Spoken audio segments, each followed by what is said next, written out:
السلام علیکم dear readers, کیسے ہیں آپ سب لوگ؟ امید ہے آپ سب لوگ ٹھیک ہوں گے۔ تو آپ دیکھ رہے ہیں فائزہ ایمن چینل۔ جس نے ابھی چینل کو سبسکرائب نہیں کیا وہ سبسکرائب کر دیں، جس نے لائک نہیں کیا وہ لائک کر دیں اور شیئر لازمی کیجیے گا۔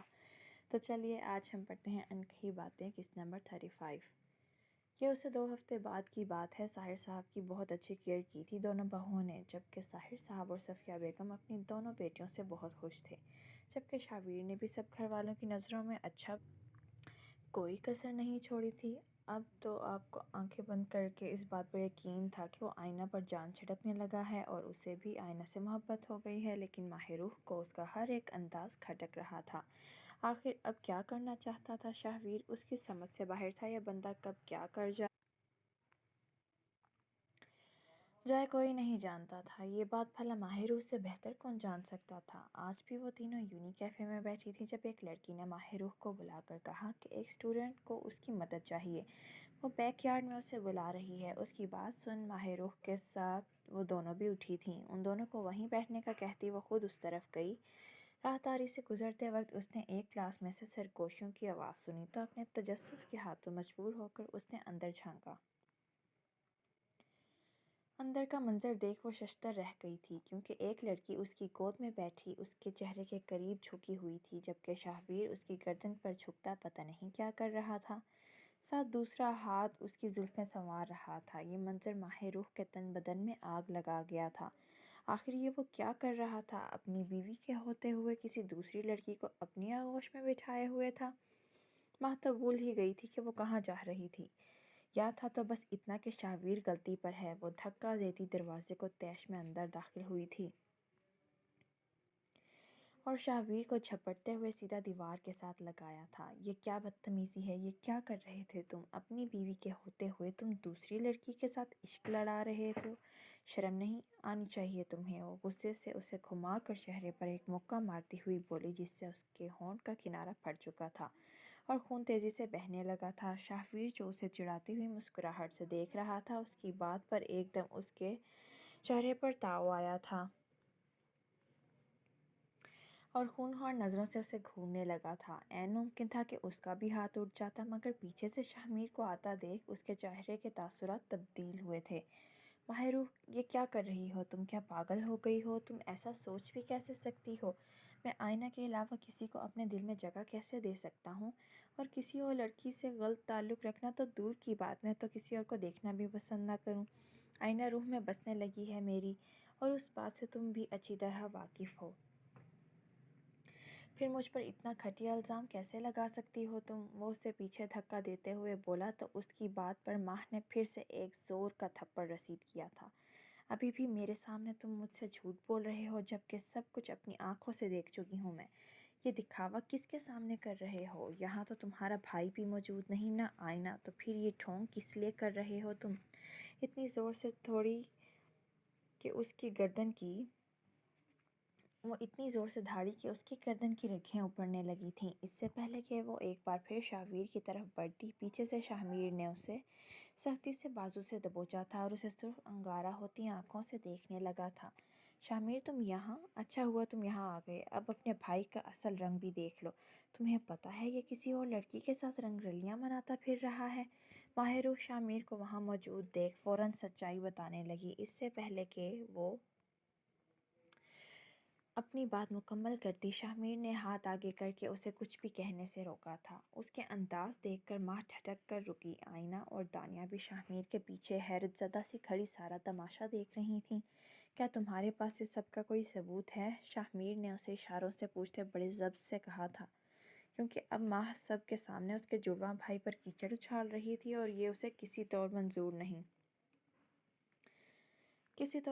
نہیں تھا۔ شاہمیر، ثبوت چاہیے تمہیں؟ یہ لڑکی یہاں اس کی گود میں بیٹھی ہوئی تھی، تم میرا یقین کرو۔ ماہ نے اس لڑکی کی طرف اشارہ کرتے کہا جب ستی ساوتری بنی حجاب لیے کھڑی تھی۔ ماہ تو اس کی یہ حالت دیکھ کر دنگ رہ گئی تھی۔ ابھی جو وہ زلفیں بکھیر شاہویر کے ساتھ رنگ رلیاں منانا چاہ رہی تھی، اور اب یوں کھڑی تھی جیسے اس سے شریف وہاں کوئی موجود ہی نہ ہو۔ ماہ کو لمحہ لگا تھا سمجھنے میں کہ شاہویر نے اسے اپنے جال میں کس بری طرح پھنسایا ہے۔ اس نے جھٹ سے پلٹ کر شاہویر کو دیکھا جو اسے تمسخرانہ نظروں سے دیکھ رہا تھا اور پھر شامیر کے سامنے اپنے تاثرات بدل کر بولا، بھائی میں نہیں جانتا ماہ کو مجھ سے کیا تکلیف ہے، لیکن وہ بار بار مجھے تمہاری نظروں میں گرانے کی کوشش کر رہی ہے جو اب میری برداشت سے باہر ہو رہا ہے۔ یہ تم بھی جانتے ہو اور میں بھی۔ میں نے صرف اس سے تمہاری خوشی کے لیے قبول کیا تھا اور اپنی ساری دشمنی بھلا بیٹھا تھا، مگر اب مجھے یہ اپنے آپ سے نفرت کرنے پر مجبور کر رہی ہے۔ یہ کیسے آئینہ سے میری محبت کو جھوٹا دکھاوا کہہ سکتی ہے جبکہ میں اسے جان سے بڑھ کر چاہنے لگا ہوں؟ وہ نم آنکھیں لیے شاہمیر کے بازو جھنجھوڑتے ہوئے بولا تو شاہمیر اس کے آنسو دیکھ کر تڑپ گیا تھا، یہ جانے کے بغیر یہ تو مگرمچھ کے تصویر ہیں جو وہ شاہمیر کو قائل کرنے کے لیے بہا رہا تھا۔ اس نے فٹافٹ شاہمیر کو گلے لگایا تھا، اور آئینہ، کیا تمہیں اتنی دیر میرے ساتھ رہ کر مجھ پر یقین نہیں ہوا کہ میں تم سے کتنی محبت کرتا ہوں؟ وہ شاہمیر کو چھوڑتے ہوئے فوراً آئینہ کے پاس لپکا تھا اور اس کے دونوں ہاتھوں کو تھامتے ہوئے دکھ سے بولا تو آئینہ کی خود کی آنکھیں بھی نم ہو گئی تھیں، اور اس نے ایک نظر ماہ روح کو دیکھا جو اسے بے یقینی سے دیکھ رہی تھی۔ کس پر یقین کرتی وہ؟ ایک طرف اس کا شوہر تھا، اس کی محبت، تو دوسری طرف اس کی دل عزیز دوست۔ اس کے لیے کسی ایک کو چننا انتہائی مشکل تھا۔ اس کی سمجھ سے باہر تھا کہ کون سچ کہہ رہا تھا اور کون جھوٹ۔ دانیہ بھی پریشانی سے ماہ روح کو دیکھ رہی تھی۔ وہ جانتی تھی کہ ماہ کبھی جھوٹ نہیں بولتی، اور ویسے بھی اس نے تو اپنی دوست کا ہی ساتھ دینا تھا۔ شامیر یہ جھوٹ بول رہا ہے، میں تمہیں کہہ رہی ہوں نا کہ یہ اس لڑکی کے ساتھ تھا۔ ماہ نے ایک بار پھر شامیر کو یقین دلانا چاہا تھا، مگر اس نے بہت ضبط سے اسے انگلی دکھاتے ہوئے اس کی بات بیچ میں ٹوک دی تھی اور اسے کچھ بھی کہنے سے باز رکھا تھا، اور اس لڑکی کو بولنے کا اشارہ کیا تھا جو مسکین بنی حجاب لیے کھڑی تھی۔ اب مجھے نہیں پتا کہ ماہ کو کیا ہو گیا ہے، میں تو شاہویر بھائی سے ایک سوال پوچھ رہی تھی۔ اس نے اپنے ہاتھ میں پکڑا رجسٹر اور پینسل دکھاتے کہا، مجھے کیا پتا تھا ماہ مجھے اور شاہویر کو ساتھ دے کر غلط سمجھ بیٹھے گی، اور اگر مجھے پتا ہوتا تو میں کبھی ان سے سوال نہ سمجھتی۔ انہوں نے تو میرے کردار پر ہی الزام لگا دیا۔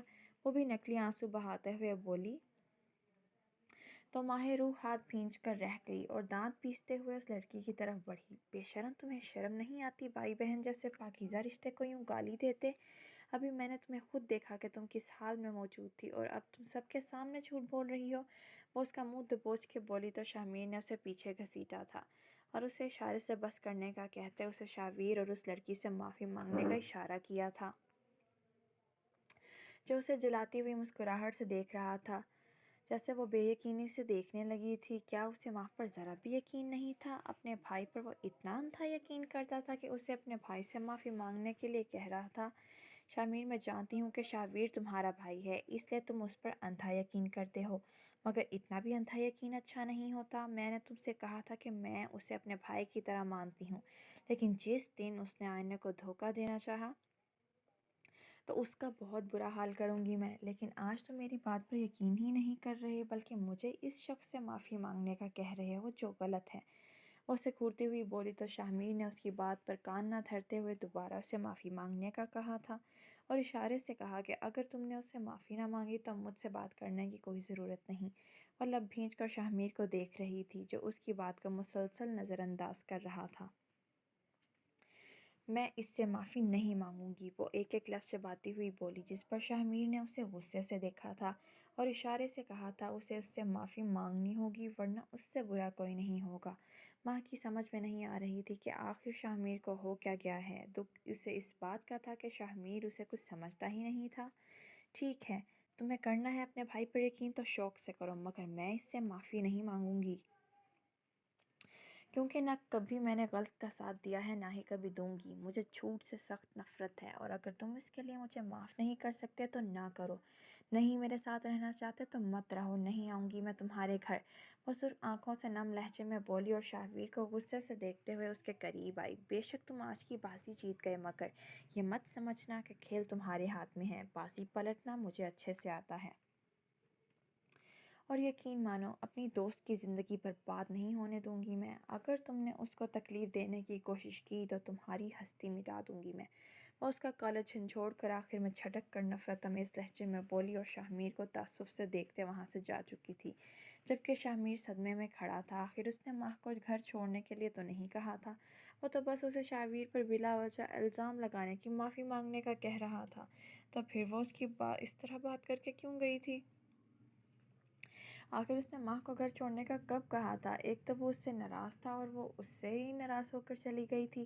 شاہ البتہ اندر سے جل کر رہ گیا تھا۔ اتنا سب کچھ کرنے کے بعد بھی ماہ اسے دھمکی دے کر گئی تھی، جو شاہ کی آنا کو بری طرح ہلا کر رکھ گئی تھی۔ تمہیں تو میں دیکھ لوں گا ماہ، جیسے آج تمہارے اور میر کے درمیان دوری پیدا کی ہے، ویسے ہی اس دوری کو درار میں تبدیل نہ کر دیا تو میرا نام بھی شاہ نہیں۔ دانیہ تھکی ہاری گھر آئی تھی۔ آج کے واقعے نے اس کے بھی دماغ کو بری طرح متاثر کیا تھا۔ آخر یہ محبت کس طرح کے رنگ دکھاتی ہے؟ گھر آ کر اسے پتہ چلا کہ اسے کچھ رشتے والے دیکھنے آئے ہیں، اس لیے وہ چپ چاپ کوئی بھی اعتراض کیے بغیر تیار ہونے کے لیے چلی گئی تھی۔ ہادی نے کون سا اس کے لیے کوئی سٹینڈ لیا تھا جو اس کے پیچھے اپنی پوری زندگی خوار کر دیتی؟ ماں اور شاہ کو دیکھ کر آج اسے اس بات کا اندازہ ہو گیا تھا، محبت صرف زندگی کے لیے ضروری نہیں، بلکہ عزت نفس بھی بہت ضروری ہے۔ جب وہ تیار ہو کر نیچے آئی تو سب اسے دیکھتے رہ گئے۔ ہلکے سے نیلے آسمانی سوٹ میں وہ چاند سے اتری کوئی حور لگ رہی تھی۔ سامنے بیٹھے انسان کی نظروں کی تپش سے خاصی بے چین ہو رہی تھی وہ۔ اس کا بس نہ چل رہا تھا وہاں سے اٹھ کر بھاگ جاتی۔ اسے دیکھنے کے لیے فیملی آ چکی تھی، ایک مرد، ایک عورت اور ان کے ساتھ بیٹا اویس۔ دیکھنے میں اور بول چال سے وہ لوگ کافی مہذب لگ رہے تھے، پر سامنے بیٹھے اس لڑکے کی نظروں سے دانیہ کافی پریشان ہو رہی تھی۔ وہ جو کبھی مشرقی کپڑوں کی عادی نہ تھی، ہادی کے دھتکارنے سے اسے یہ سب کیا کرنا پڑ رہا تھا، پر مجبور کر دیا تھا۔ وہ سوچ کر رہ گئی، اس نے کب سوچا تھا کہ کسی ستمگر کو دل میں بسائے کسی اور کے لیے سج سنور کر بھی بیٹھنا پڑے گا۔ ہاں، ہادی اس کے دل میں اتنی بے عزتی کرنے کے بعد بھی دانیہ کے دل میں پوری شان سے بھرا جمان تھا۔ اتنے سالوں کی دوستی اور ساتھ نے اس کے ذہن میں ہادی کا خاکہ اور بھی مضبوط کر دیا تھا۔ وہ چاہ کر بھی اس ستمگر کی محبت سے پہلو نہ چھڑوا پا رہی تھی۔ ہادی ابھی یونیورسٹی سے گھر آیا تھا۔ ڈرائنگ روم سے آتی آوازوں پر اس کے قدم خود بخود ہی اس کی طرف بڑھ گئے تھے۔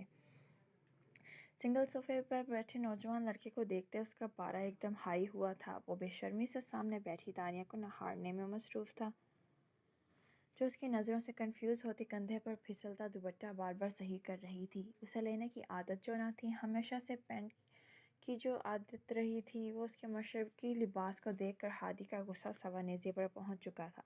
کبھی اس کے لیے تو ایسا لباس نہیں پہنا تھا دانیہ نے، پھر اس پرائے مرد کے لیے کیوں؟ مگر وہ یہ بھول گیا تھا اس نے ایسا موقع دانیہ کو دیا ہی کب تھا۔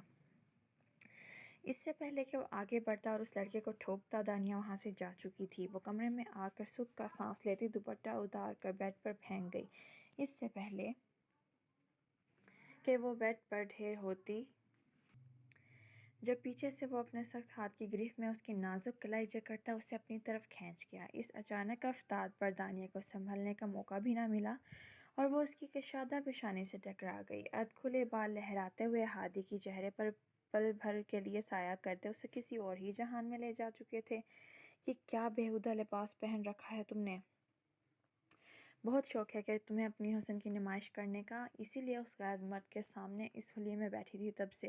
ہادی ایک دم طیش میں آتا بولا۔ وہ اس سے محبت کی دعوے دار تھی تو پھر سج کر کسی اور کے سامنے کیوں گئی؟ یہ سب بول کر اپنے اندر کی آگ کی تپش کم کرنا چاہ رہا تھا وہ، یوں اس کا دل جلا کر، ورنہ اس انسان کی نظروں سے دانیہ کا بے چین ہونا اس نے بخوبی دیکھا تھا۔ اس کی تلخ بات پر دانیہ کی آنکھوں میں آنسو جھلملانے لگے اور وہ بھی لگی لپٹی کے بغیر دھاڑی تھی۔ چھوڑو میرا ہاتھ، وہ اس کی سخت گرفت سے خود کو آزاد کروانے کی تگ و دو کرنے لگی، پر وہ اس پر اپنی گرفت کمزور کرنے کی بجائے اور مضبوط کر گیا۔ میرے سوال کا جواب دو، وہ دانت پیستا اس سے محو سوال تھا۔ تم ہوتے کون ہو مجھ سے یہ سوال کرنے والے؟ تمہارے پاس ایسا کوئی حق نہیں جس کے باعث یوں مجھ سے باز پرس کریں۔ کیا اپنی اس رائما سو کالڈ محبت سے من بھر گیا تمہارا جو میرے در پر چلے آئے ہو؟ وہ بھی اسے آگ لگاتی ہوئی بولی۔ آج کی ایپیسوڈ یہیں تک تھی۔ ہمیں کمنٹس میں بتائیں آپ کو کون سا ڈائلاگ، کون سا سین سب سے زیادہ اچھا لگا، اور چینل کو سبسکرائب لازمی کر دیجیے گا اور ایپیسوڈ کو بھی شیئر کر دیجیے گا اپنی فرینڈس کے ساتھ۔ اللہ حافظ۔